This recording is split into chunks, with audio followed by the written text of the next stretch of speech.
topics and opinions expressed in the following show are solely those of the host and their guests and not those of W4CY Radio, its employees, or affiliates. We make no recommendations or endorsements for radio show programs, services, or products mentioned on air or on our web. No liability, explicit or implied, shall be extended to W4CY Radio or its employees or affiliates. Any questions or comments should be directed to those show hosts. Thank you for choosing W4CY Radio.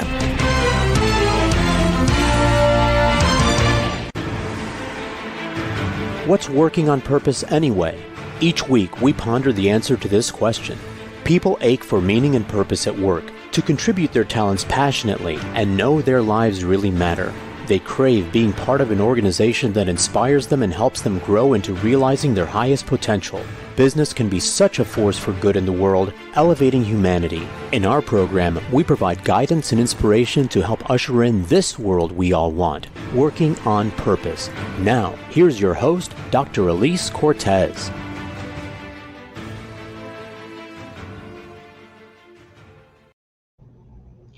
Welcome back to the Working on Purpose program. Thanks for tuning in again this week. I'm your host, Dr. Elise Cortez, joining you live from Dallas, Texas, which is home base for me.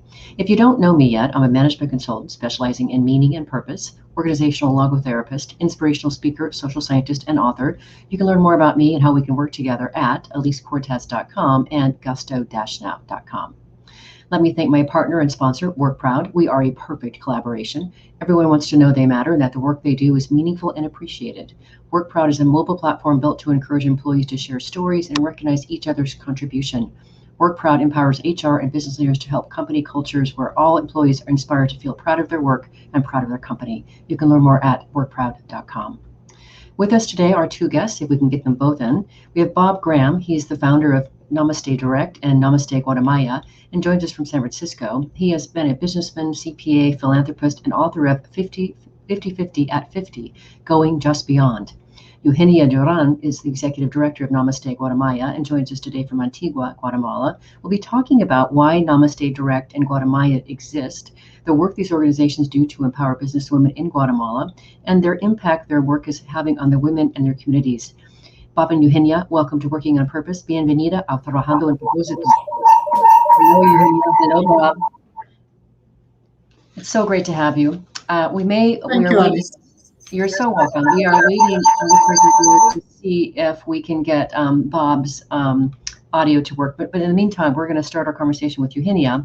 And let me give some context, listeners and viewers, to why we're having this conversation. I just recently came across Namaste Direct because I was invited to join their board. And I said, when I found out what they're up to, I said, absolutely, yes, I am interested. So for those of you who have never heard of them, we'll talk more about them as we go along in this conversation. But Namaste Direct is a nonprofit organization that empowers women in Guatemala through the use of financial literacy training and mentoring, as well as through the provision of necessary microloans to jumpstart or improve upon their personally owned businesses. So it's incredibly inspiring. I love the notion that we are literally uplifting these women and their families. We're empowering them through this education, teaching them to be better business women and making a difference in their profit, their income, and their business acumen. So I'm very, very proud to be on the board and helping to serve. So to get us started here, Eugenia, if you would, help us understand what it's like to live and try to make a living in Guatemala. You've been there almost your whole life, but 1 year, if I did the math right. I have been here for 12 years. No, since 2012. Since 2012, okay. Yeah. Mm-hmm. And what's it like? Help us understand. Bring us into the world of Guatemala. What's it like there to try to live, to try to work? What's happening? Yeah, Alice, thank you for this great opportunity to give your audience a quick overview about Guatemala and our women. Guatemala is a nation that is known by its rich and diverse culture. However, it is equally known by severe inequality and poverty. Ironically, Guatemala boasts the highest GDP in Central America, yet still has some of the highest malnutrition and mother-child mortality rates in the region. The primary causes of poverty in Guatemala are its economic, social, and land inequality rates, which are among the highest in the world. It is estimated that the top 5% controls or owns more than 85% of the wealth in Guatemala. In turn, Guatemala has no real middle class, and poverty is tremendously concentrated in rural areas with indigenous populations. More than 70% of Guatemala indigenous population lives in extreme poverty. Guatemala's current situation of inequality and poverty is hundreds of years in the making. Guatemala, home of the ethnic Maya, was first conquered by Spanish in the 16th century. After gaining independence in 1821, the state never achieved true stability. The end of the decade-long Guatemalan Revolution in 1954 was only met with the beginning of a 36-year civil war between 1960 and 1996. Sounds like kind of depressing, all this information, but it's the truth, and I want the audience to know why we are doing our job here. Oh. The indigenous population was never actually involved in Guatemala's conflict until the third and most devastating place in the Civil War. Throughout the late 70s and 80s, there were more than 200,000 people murdered and more than 1 million people displaced. Yet the events of the 20th century are not the root causes of the poverty in Guatemala and did not create the nation's inequality. The violent conflict greatly hindered the state's ability to develop into a modern nation and therefore worsened existing condition. In reality, the country's historical pattern of exclusion dates back to the 1800s. Unlike its landscape and people, Guatemala's economy is rather singular and has always been dominated by agriculture, particularly coffee. When the market for coffee emerged in the late 1800s, economic elite, mostly of European origin, utilized all the Spanish legislation to claim and privatize large amounts of land to use for plantations. This not only destroyed the tradition of communal lands, but also forced indigenous people to move to higher altitude and less fertile land for their subsistence farming. During the Civil War, the number of families with too little land to support themselves increased by 37%, and the rate of landless peasants reached 1/4 of the workforce. In 1979, 2% of the population controlled more than 2/3 of the land, and it is estimated that the situation has not changed since. The causes of poverty in Guatemala are heavily rooted in its history of inequality and exclusivity. However, going forward, Guatemala has a strong potential to reach its social objectives and alleviate poverty through economic growth, development, and equality. Now, through all these years, women have been living in a machista culture where they are treated as second or third-class citizens with none or minimal opportunities to reach their dreams.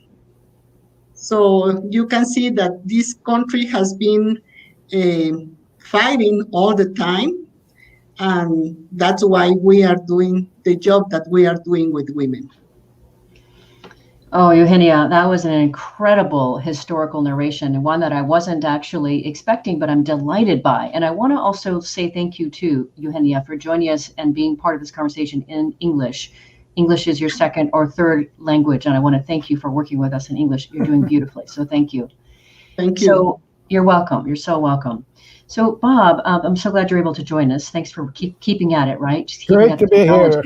Right. I'm so happy to know you and happy to be inspired by you and connected to your beautiful vision.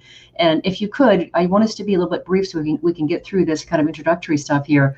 But tell us how it all started back in 1973 when you visited Guatemala during your Kellogg Foundation Fellowship. This is what got the vision started. Well, Elise, you're touching on a key event in my life. On that trip, I spent 3 days of immersion into the social, the political, the economic, geographic sectors of Guatemala and its life. And I just fell in love with the people and the scenery and the country and the climate and the intense colors that you see in Guatemala. I was joyful and at the same time stunned by the extreme poverty and illiteracy and the war-torn sorrows that were endured by so many of the people, especially the Mayans, especially in the rural areas. They clung to just tiny little farming plots on hillside land or as indentured laborers on the vast coffee and cotton plantations that belong to the wealthy elite. And we visited them in the fields, and it was common to see their foremen were wearing pistols and pretty hard scowls. It was not a pleasant life. Someday I thought, I want to help people who suffer in this way. About 10 years later, that internalized thought became a deed when I planned to put 50% of my money and 50% of my time into philanthropic ventures at age 50 at 50. I began that program in 1986, and I was experiencing so much joy that 5 years later I went all in and began devoting 100% of my time to serving others. And that has continued to this day. I am so delighted, Bob, because, this show has been on air for 6 years. And so much of what I'm trying to do in the world is, one, helping to awaken and ignite that passion in people to do something with their one precious life. And at the same time, to be able to, for leaders to be able to create a workplace where people actually want to come to and they thrive and they do business that betters the world. So I'm so honored to be on your board with you and serve with you. Your vision, your mission, your passion is so beautiful and the perfect example that I want to be able to share with my listeners to be able to help them reach for what else they can do to serve from their life. And I also think it's really amazing, your book, this idea of 50-50 at 50. Something does happen when we get to that 50 mark that says about we got it, we got more years behind us than we do ahead of us probably. So what are we going to do with our lives? So I really appreciate and applaud how you continue to serve from your passion and your purpose. So Eugenia, would you just say briefly, we have a little bit of time before we go into our next segment here. I think it's important for listeners to understand how you became involved with Namaste and your role as executive director. Why is it important to you? How'd you get involved and why is what you're doing important? Okay, yes, thank you for asking and your interest. I didn't start at 50, I started at 55. That's it, the decade.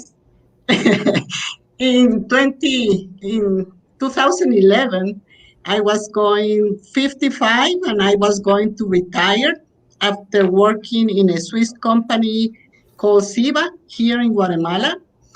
And after I left the company, I built an avocado farm for 10 years.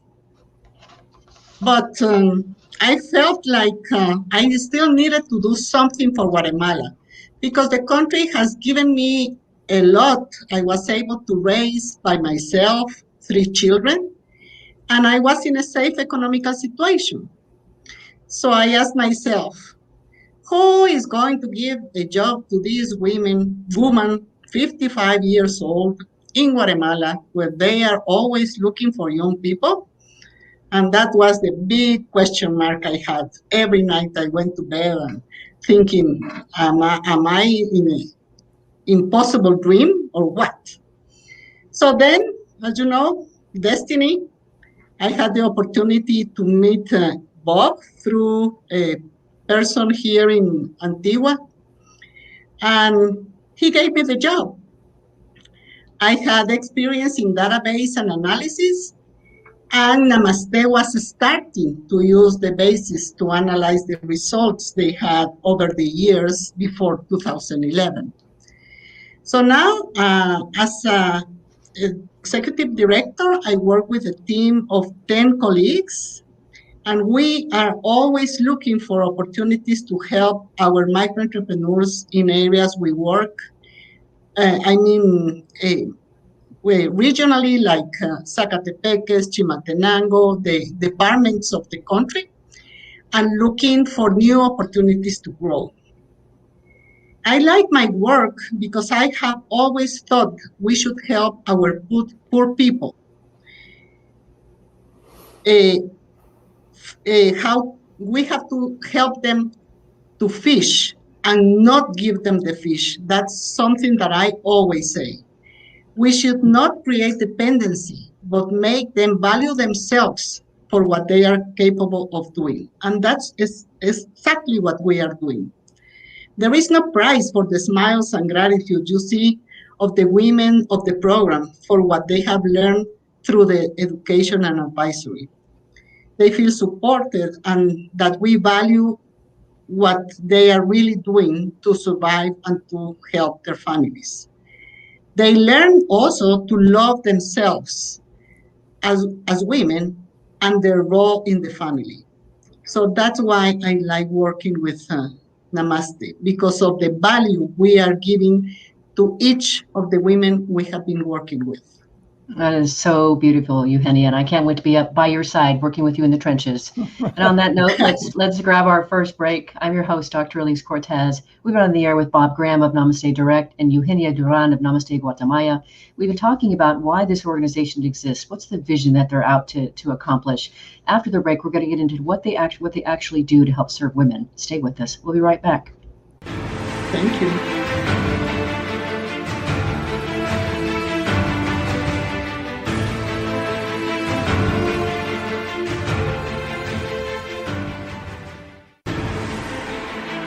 Dr. Elise Cortez is a management consultant specializing in meaning and purpose, an inspirational speaker and author. She helps companies visioneer for greater purpose among stakeholders and develop purpose-inspired leadership and meaning-infused cultures that elevate fulfillment, performance, and commitment within the workforce. To learn more or to invite Elise to speak to your organization, please visit her at elisecortez.com. Let's talk about how to get your employees working on purpose.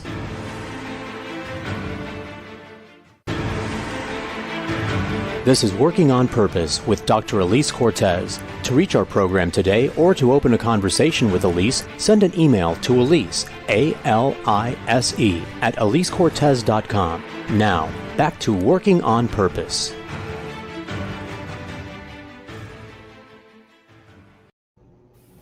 Thanks for staying with us and welcome back to Working on Purpose. As I've watched the pandemic continue on, we've looked for ways to help companies support their employees handle the anxiety, stress, depression, and feeling disconnected while also helping to lift and inspire them with ongoing professional development. So we now offer a well-being webinar learning series called Grab Your Gusto, Vital Well-Being from the Inside Out. You can learn more about it at elisecortez.com or send me an email to elise@elisecortez.com and we'll talk about it.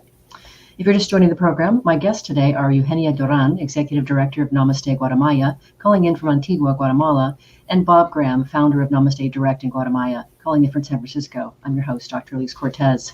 So for this next segment, I really want to get into just really what you're doing specifically to help women, because it can be hard for people who are so far away from the action to understand this. So Eugenia, you already said in your introduction some of the things. There's a lot of agricultural businesses that happen there, but what kinds of businesses would you say generally depict the women entrepreneurs that you serve? Okay. First, Alice, I would like to explain to the audience that our women or the women we work with, normally they don't start the business because they want to, because they love to. That's their dream. They start because necessity. They need to help the husband, if they have one, with the household expenses to subsist in this country with its lack of opportunities, as I explained initially. Women have also continued with their home activities. For this reason, the most common businesses we do is storefronts, which are little grocery stores in the garage of the houses, because they are at the house. Normally, the businesses are from home. We have 32% of our women doing that. They also sell shoes and clothes that come from the States, used clothes that they are imported to Guatemala. That's 30% of our clients, and also prepared food with 27%. You can see that the percentage is high if we add all of those three type of businesses, but there are more, and I can give you some others like weaving, selling traditional clothing, dressmaking, selling houseware, selling cosmetics, making and selling lotions, selling natural medicines, selling silver jewelry, making and selling chocolate, also honey. They also sell fruit and vegetables, and this is mostly in community markets, selling firewood, raising chickens and eggs, and also pigs, and those and more of different type of business, making tortillas, making tamales. So there are a lot of businesses that we help. Really, we do not care what type of business they have, as long as they want to increase their cash flow.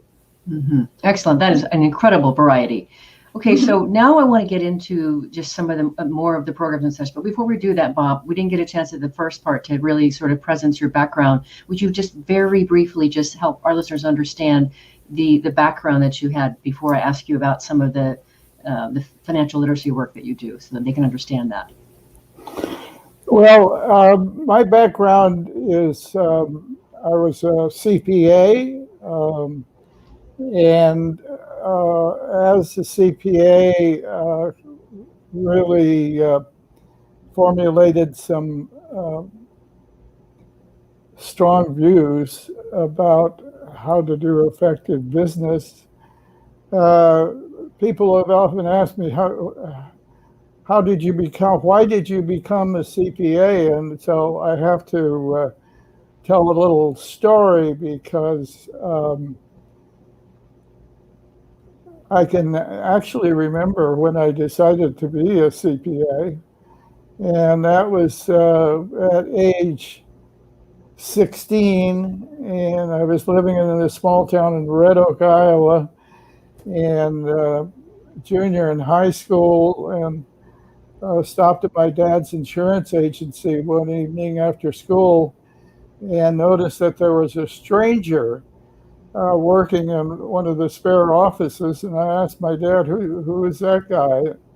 He said, well, he's a CPA from Omaha, and he's down here for a few days. He's going to do tax work for his local clients. And then he kind of lowered his head and lowered his voice, and he says, I think he's pulling in $40 a day. I thought, $40, my God, I'm making 40 cents an hour after school at the local newspaper. Dad, I want to talk to this guy. So he introduced us, and he's a nice guy, and he started recruiting me to be a future CPA.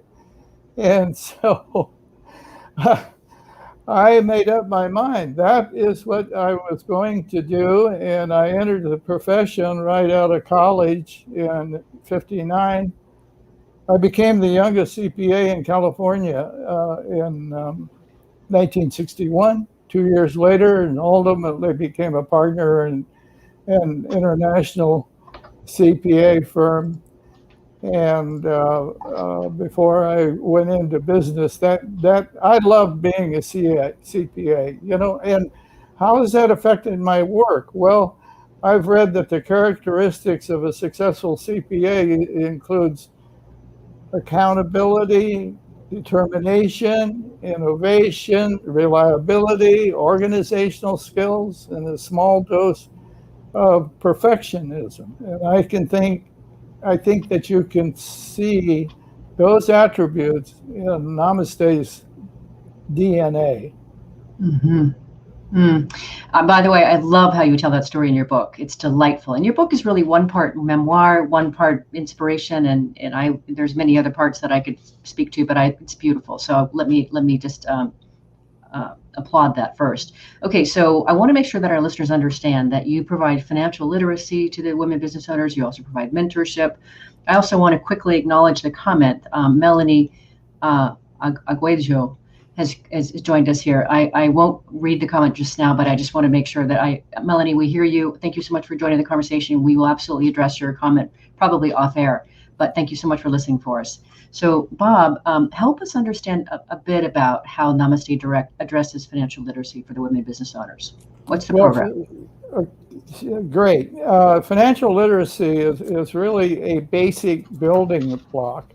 Our principal methodology of helping these women as personal business advisors, and we'll talk about them a little later, but these women need the building blocks of the fundamentals, and we can teach the fundamentals in groups. We give them 5 2-hour sessions each 9-month cycle. And we use lectures and video clips and wall chart media that our educational specialists have developed. And for example, the curriculum for the first cycle includes dreams and goals, business plan development, separation of business and personal money, business budgets, personal budgets, how to calculate profits, keeping records, leadership, self-esteem, importance of debt service, and managing extortion threats, which is an unfortunate situation in Guatemala. That is quite a list. I would, many of us business owners could use that kind of training. I hopefully except for the extortion part, but yeah, all of that list sounds pretty good to me. So, all right, well, let's talk also about the mentorship. So Eugenia, if you could tell us just a little bit, we don't have too much time to hear a lot of details about it, but a little bit about the personalized mentorship you provide to the women business owners. Okay, yes, I would like to add that the education and the advisory we do is adapted to the needs of the women, because we have 25% who are completely illiterate and 20% only went to 1st to 4th grade. So maybe the topics are very basic, but they don't know how to read and write. So the program has the 3 pillars: the education, the monthly mentoring, and the micro room. The business advisor is the one who visits the client every 28 days to see how she is doing personally and business-wise. Because if the woman is not right in health, or she has a problem or something, she has to find some support to be able to do her business right. And he also, as he does this 9 times during the cycle, that means every 28 days, he asked her how did she apply the educational session, how she is doing in the sales, how the expenses were, and see if she reached the objective of the business plan, or what measures do they have to take to drive the business to her objective she set at the beginning. All the data that is kept written on the field to the office, we enter that information in our database that we call Prosper, that has 500 fields for each woman. And then we analyze the results by client, by group, by region, by business advisor, or any way we want, to see how the results are doing according to our objectives of the year and also our mission. So I think that we are an NGO with a lot of information to be shared with our donors, and they can see how their money is invested on each woman we work with. Beautiful. That sounds like a lot of accountability and hand-holding and just encouragement to me. Beautiful. Mm-hmm. And then, Bob, would you just briefly tell us a little bit about the microloans? I know you offer customized microloans to help women entrepreneurs formalize their business models and their finances. So what kind of sums are we talking about, and what are these loans usually used for? The first cycle, the loans are for $250, the equivalency. And they run up to $1,000 in the third cycle. And then after that, subsequent cycles in what we call our star clients can get loans from $2,000 to $4,000.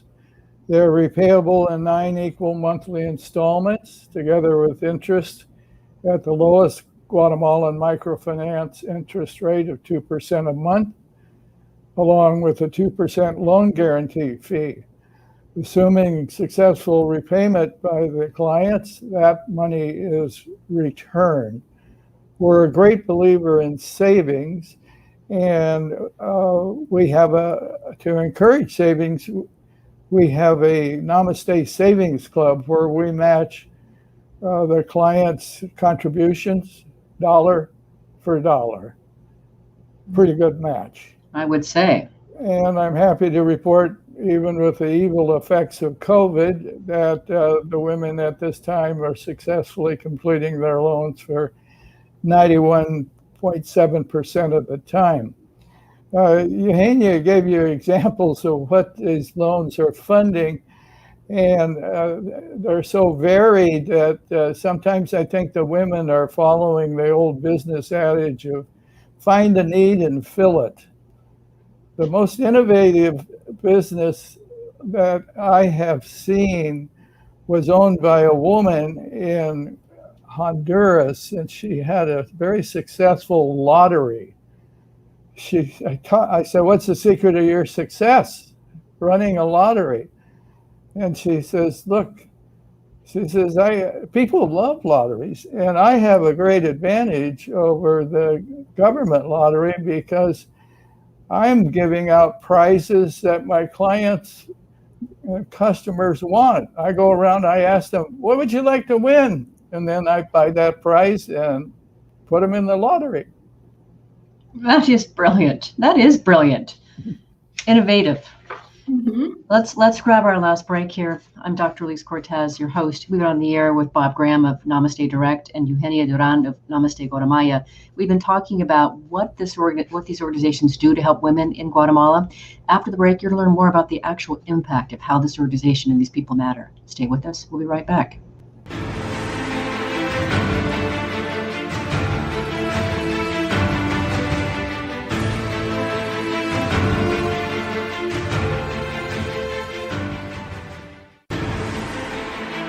Dr. Elise Cortez is a management consultant specializing in meaning and purpose, an inspirational speaker and author. She helps companies visioneer for greater purpose among stakeholders and develop purpose-inspired leadership and meaning-infused cultures that elevate fulfillment, performance, and commitment within the workforce. To learn more or to invite Elise to speak to your organization, please visit her at elisecortez.com. Let's talk about how to get your employees working on purpose.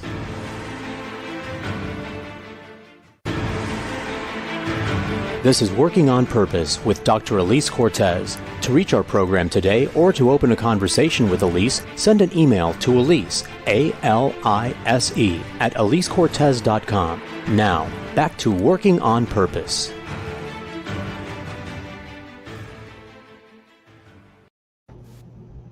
Thanks for staying with us and welcome back to Working on Purpose.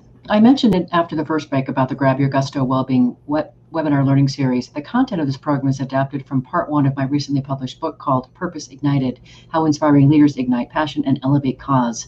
I wrote it to awaken readers to their passion and purpose and help transform them into inspirational leaders who enliven the workplace and elevate the contribution of business to all its stakeholders. Something kind of like we're seeing in Bob and Eugenia. If you're just joining us, my guests are Eugenia Duran, Executive Director of Namaste Guatemala, calling in from Antigua, Guatemala, and Bob Graham, founder of Namaste Direct and Guatemala, calling in from San Francisco. I'm your host, Dr. Elise Cortez. So for this last segment, I really want to get into the difference, the impact that you're making. As I say, I'm so riveted on this notion of helping more people to get the ability to have the impact that both of you are having. So Bob, you and I talked about this when I was going through my board interviews. You've chosen to serve women business owners, specifically in Guatemala. So for our listeners to understand, because you and I have talked about it, why invest or focus on women? Aha. Well, simply stated, women are the future of Guatemala. Mm-hmm. There are two major factors in our program that facilitate moving our very favorable short-term results to the long term. First, because it's knowledge-based and therefore internalized by the women, they will carry this forward. Secondly, women uniformly invest their newfound profits in the family, thereby benefiting the children of both now and in the future.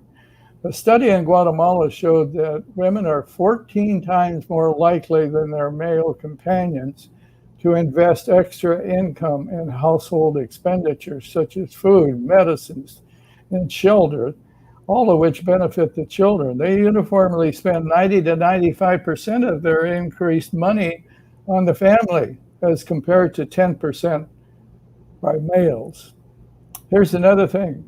Women work to see that their children stay in school longer, especially the girls. Women always tell us that they want better lives for their children, and they have a fierce determination to make that come true. All of our clients have dreams, and that's why they make better students. Beyond that, women are much more likely to attend peer-based training sessions and repay their loans than men. Everybody benefits when women become more independent and have greater resources. No matter what your personal interest may be, poverty, family planning, health, water, nutrition, women's empowerment, social justice, economic justice, these women all have something for you. We need to just take that as a screenshot, a little blip right there, and just throw that all over the world, Bob. I completely agree with that.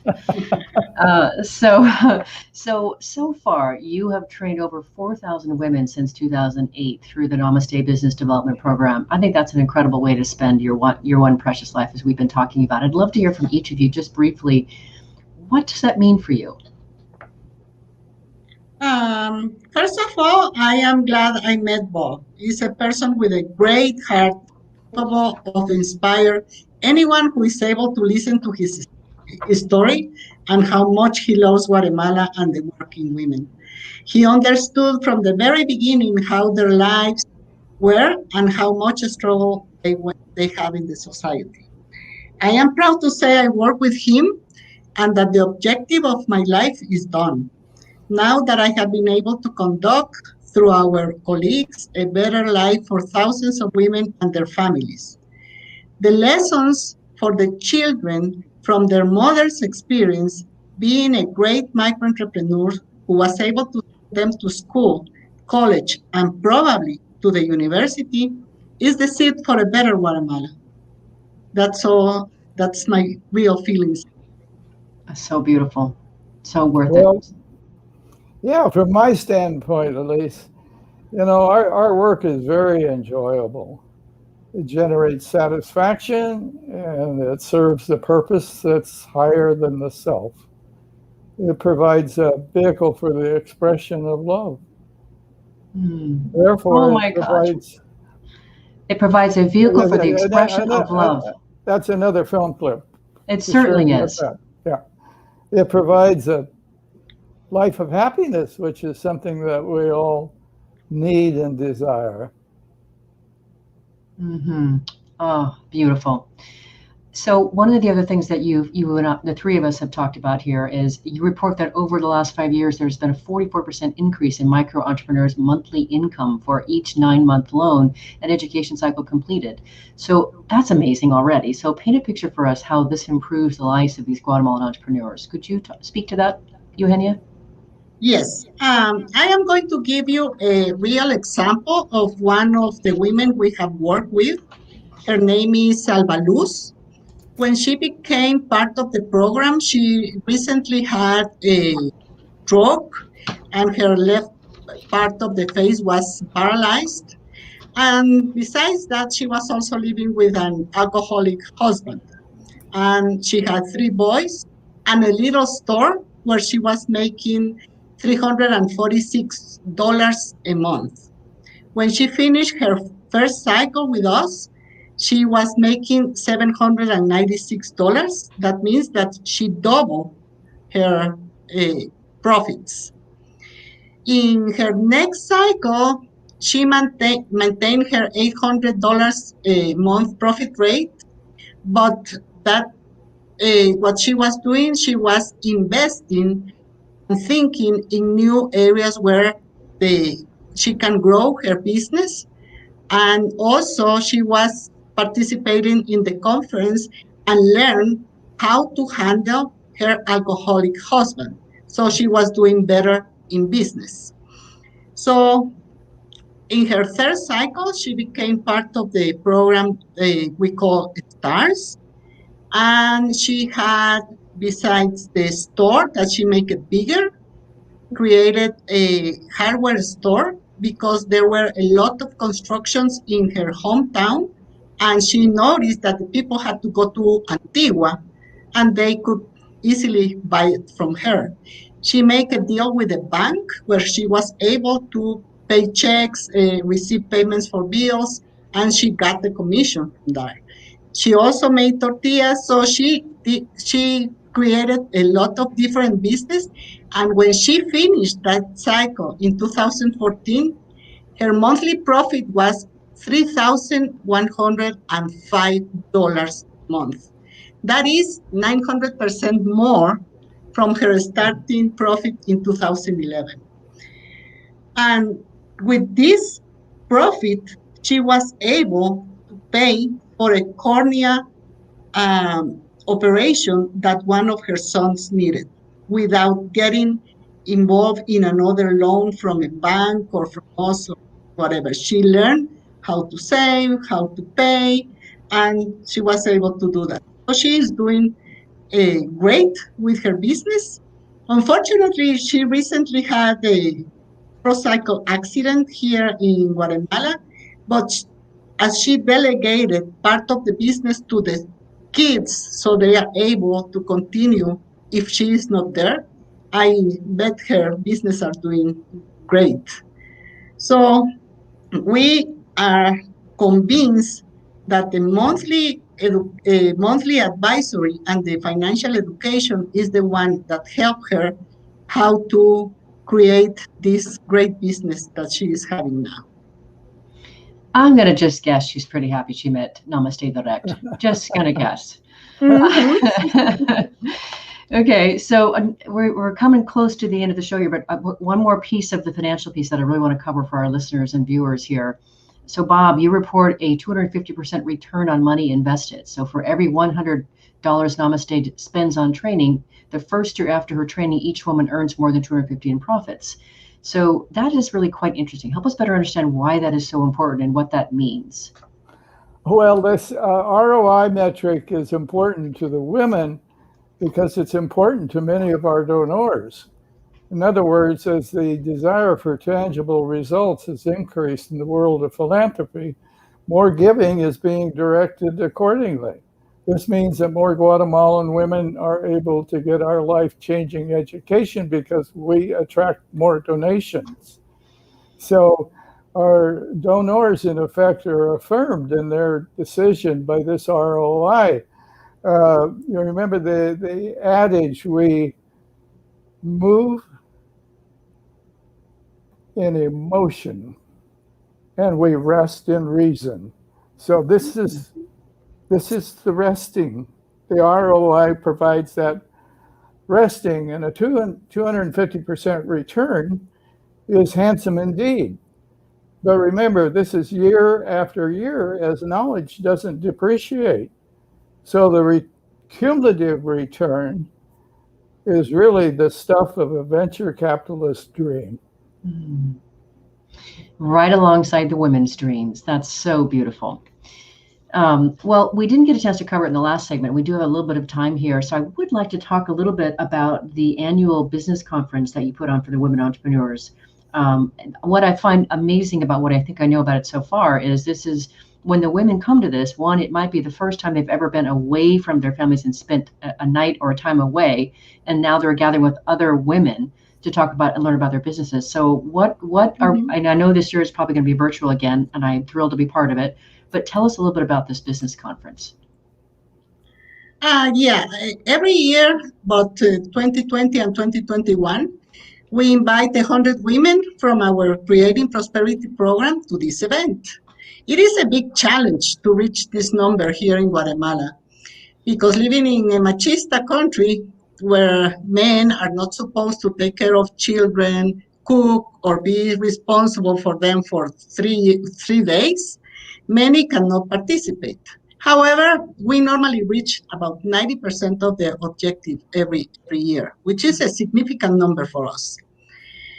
50% of the participants have never been out of their homes.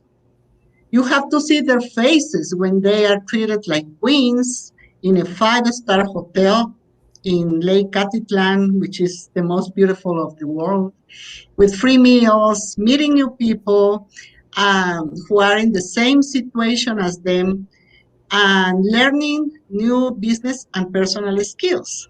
That's priceless. When you see them at the closing of the conference with a marimba or any type of music, everybody dancing, they forget about all their problems for a few hours. But that makes their lives different, and they remember that forever. So, and another thing is that they walk away of the conference with a new sense of pride, with a lot of new knowledge for their lives, and with new friends that they have to do business, or they just make new friends. So important, that socialization. Yes. Yeah, if we have time, I'd like to add a couple of minutes here. Just a minute, Bob. We're getting close to time, so just go ahead and add 1 minute if you would, and then we'll close with your comments. Okay. What I want to say is that we have an annual donor trip of a week, and we always do it built around the conference. And that trip is going to be in March of next year, March 13th to the 19th, and with 3 days at the conference with the women. And we would love to have listeners join us on that trip. Well, you know I'm coming, right? Yes. Very good. Boot me out. Close the borders of the country to stop me. Okay, well, we're getting close to the end here, and I do want to hear from just both of you, just like maybe in 30 seconds each. You know this show is listened to by people around the world, and you already know what we're up to here. What would you like to leave our listeners with today? I just would like to say some words from Lao Tzu, who was a Chinese philosopher contemporary of Confucius, 600 BC. Go to the people, live with them, learn from them, love them. Start with what they know and build with what they have. With the best leaders, when the work is done and the task accomplished, the people will say, we have done this ourselves. Yeah, I would like to close with that. Beleza. Bob? Well, thanks for this opportunity to share our program with your viewers and listeners. I would close with an invitation to that audience. Do something by doing something for others. Gandhi said, whatever you do in life will be insignificant, but it's very important that you do it, because you can't ever really know the purpose of your life. So We will welcome your interest in joining with Namaste and doing something, but this invitation is not just about Namaste. It is about any cause that you deem worthy, exciting, or compelling. Just do it. I completely agree. Thank you, Bob and Eugenia, so much for sharing your hearts, your souls, and your mission with us. I know that our listeners are going to be inspired and want to be involved. So thank you very much for joining me. Listeners, you're welcome. Listeners, viewers, if you want to learn more about this organization, as you've already known, I've happily joined the board here. So you clearly know that I'm invested in and I'm excited about it. But if you want to learn more about Bob, Graham, Eugenia Duncan, and the work they're doing at Namaste Direct or Namaste Guatemala, start by visiting namastedirect.org. So it's Namaste, Namaste, direct.org. And thanks again to our partnering sponsor, WorkProud, which helps companies build a platform where your workforce receives meaningful feedback, and thanks for the work from people across your company.